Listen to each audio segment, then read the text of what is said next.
नमस्कार दोस्तों, स्वागत है आप सभी का हमारे YouTube channel your career guide में।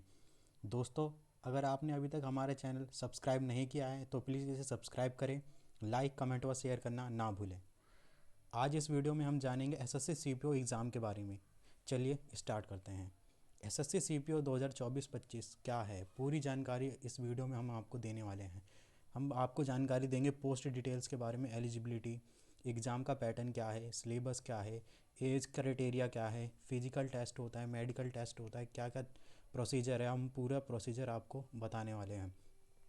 जो इसमें जो नौकरी है, इसमें आपको वर्दी वाली नौकरी है, दरोगा वाली नौकरी, आपको इसमें यूनिफॉर्म मिलती है। जो एसएससी सीपीओ 2024-25 का नोटिफिकेशन है वो एसएससी रिलीज करेगा 15 फरवरी 2024 को, जो कि बहुत ही जल्द आने वाली है, 5-6 दिनों बाद। तो डेट ऑफ एडवर्टीजमेंट 15 फरवरी 2024 को आएगी।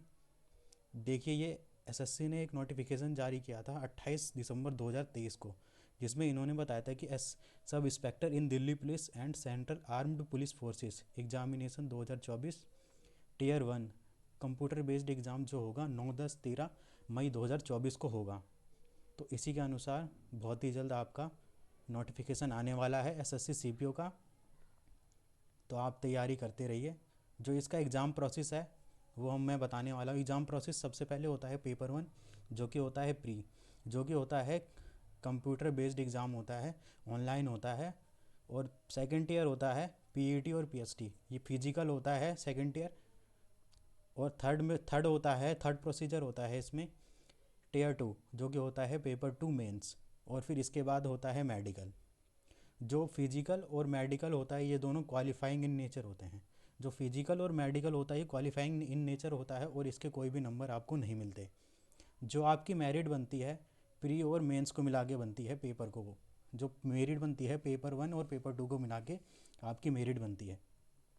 जो इसकी एज लिमिट होती है 20 से 25 साल के बीच वाले लोग ही इस एसएससी सीपीओ पोस्ट का फॉर्म फिलअप कर सकते हैं। इसमें एज रिलैक्सेशन भी होती है, जैसे एससी एसटी के लिए 5 साल, ओबीसी के लिए 3 साल, एक्स सर्विसमैन के लिए भी 3 साल होती है। जो इसके अंदर एसेंशियल एजुकेशनल क्वालिफिकेशन है वो बैचलर डिग्री मांगी है। चाहे आपके पास बीए हो, बीकॉम हो, बीएससी हो, कोई भी इस फॉर्म को अप्लाई कर सकता है। अगर आप अपेयरिंग स्टूडेंट भी हैं बैचलर डिग्री में तभी भी आप अप्लाई कर सकते हैं, लेकिन जो कट ऑफ डेट के पहले आपका रिजल्ट आपके पास होना चाहिए। जो सबसे इम्पोर्टेंट इसमें है कि आपके पास वैलिड ड्राइविंग लाइसेंस होना चाहिए सब इंस्पेक्टर पोस्ट के लिए दिल्ली पुलिस के अंदर। जो ओनली मेल कैंडिडेट के लिए ये होता है, valid driving licence for LMV motorcycle and car. जो एप्लीकेशन फ़ीस होती है वो 100 रुपये होती है। और जो ह्यूमन कैंडिडेट एससी एसटी और एक्स सर्विसमैन होती हैं इनके लिए फ्री होता है, फ्री छूट मिलती है इनको। और सबसे पहले हम टीयर 1 की बात कर लेते हैं। टीयर 1 में पेपर 1, तो इसके 4 पार्ट होते हैं: general intelligence and reasoning, GK and GA, quantitative aptitude, English comprehension. सब में 50-50 क्वेश्चन होते हैं और 50-50 मार्क्स के होते हैं। टोटल 200 क्वेश्चन हो गए, 200 मार्क्स के होते हैं।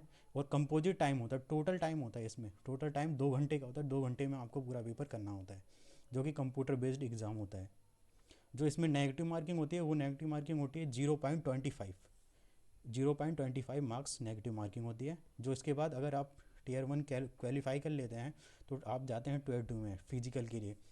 तो फिजिकल होता है सबसे पहले पीएसटी, फिजिकल स्टैंडर्ड टेस्ट। तो फिजिकल स्टैंडर्ड टेस्ट में हाइट चाहिए होती है मेल को 170 सेंटीमीटर, और चेस्ट चाहिए होती है 80, और चेस्ट एक्सपांड करने पे 85 सेंटीमीटर। और जो कैंडिडेट मेल को चाहिए होते हैं हिल एरिया में 165 हाइट, और 80 चाहिए होती है चेस्ट, और एक्सपांड करने पे 85 होनी चाहिए। और जो एसटी के होते हैं मेल कैंडिडेट उनकी हाइट होनी चाहिए 162.50 सेंटीमीटर, और 77 सेंटीमीटर चेस्ट, एंड एक्सपांड करने पे 82 सेंटीमीटर। जो फीमेल कैंडिडेट की हाइट होनी चाहिए वो 157 सेंटीमीटर होनी चाहिए। और जो फीमेल कैंडिडेट जो हिल एरिया से आती हैं, जैसे गढ़वाल, हिमाचल प्रदेश, कश्मीर वैली, कुमाऊँ, तो उनकी हाइट होनी चाहिए 155 सेंटीमीटर।